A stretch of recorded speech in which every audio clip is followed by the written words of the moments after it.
Auto. അയ്യോ അത് പോയല്ലോ. ആ പെൺപിള്ളേര് വിസിലടിക്കണ വളർത്തുദോഷം കൊണ്ട് പറയിക്കും ഇങ്ങോട്ട്. കൊറേ ആയല്ലോ തുടങ്ങിയിട്ട്. 24 വയസ്സ് കെട്ടിക്കണം. എന്റെ ഡ്രസ്സിങ് ശരിയല്ല. വളർത്തു ദോഷം താനേതാണോ?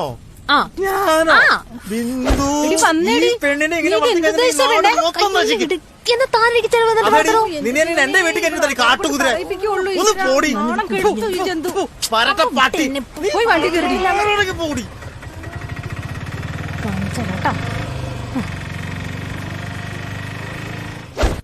അതെ അവളങ്ങനെ പറയുന്നത് ഞാൻ വിചാരിച്ചില്ല. അതെ ഭയങ്കര കോമഡി ആയിപ്പോയി.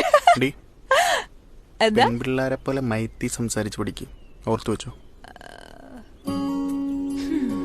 എന്റെ ദൈവമേ, ഈ പെണ്ണിന്റെ ഇരിപ്പ് നോക്കിയേ. എടി നിന്നെ കെട്ടിച്ചുവിടാനുള്ളതല്ലേടി? വല്ലാണ്ട് കൂടിട്ടോ.